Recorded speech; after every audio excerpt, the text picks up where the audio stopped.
Hello Year 3, so I'm just going to read you the pages of the Iron Man that you're going to need for your guided reading this week. So we're going to start on page 35. Now we know already so far that Hogarth has discovered the Iron Man and him and his father went to look for it, and then all the farmers have discovered that the Iron Man has been eating their farm machinery, and they've come up with this plan to create a colossal hole. And remember, we found that meaning of that word last week. We know that colossal means absolutely huge. So let's see what they're going to do with it. They pushed all of the earth off to one side.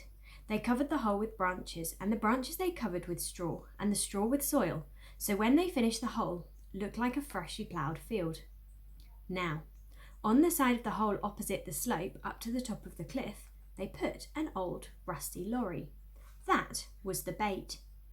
Now they reckon the Iron Man could come over the top of the cliff out of the sea, and he'd see the old lorry, which was painted red, and he'd come down to get it, to chew it up and eat it. But on his way to the lorry, he'd be crossing the hole, and the moment he stepped with his great weight onto that soil held up only with straw and branches, he would crash through into the hole and would never get out. They'd find him there in the hole. Then they'd bring the few bulldozers and earth movers that he hadn't already eaten, and they'd push the pile of earth in on top of him, and bury him forever in the hole.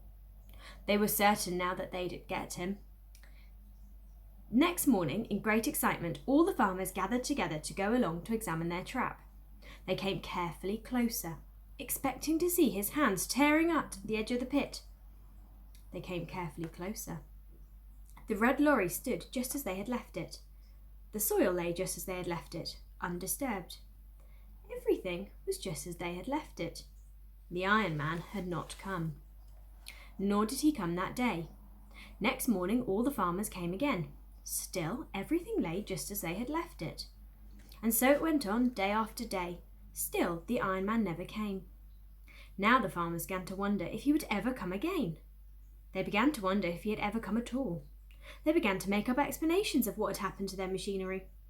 Nobody likes to believe in an Iron Man that eats tractors and cars.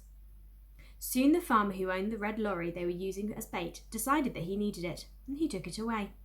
So there lay the beautiful deep trap, without any bait. Grass began to grow on the loose soil. The farmers talked of filling the hole in. After all, you can't leave a giant pit like that. Somebody might fall in. Some stranger coming along might just walk over it and fall in. But they didn't want to fill it in. It had been such hard work digging it. Besides, they all had a sneaking fear that the Iron Man might come again, and that the hole was their only weapon against him. At last they put up a little notice. "Danger! Keep off!" to warn people away, and they left it at that. Okay, so you've got all of your different days. So Monday, vocabulary. Tuesday, inference and retrieval. Wednesday, you're going to do your prediction. Thursday, you're going to do your explain. And then on Friday, you will do your summarize. So all of those activities are on our class pages. Okay?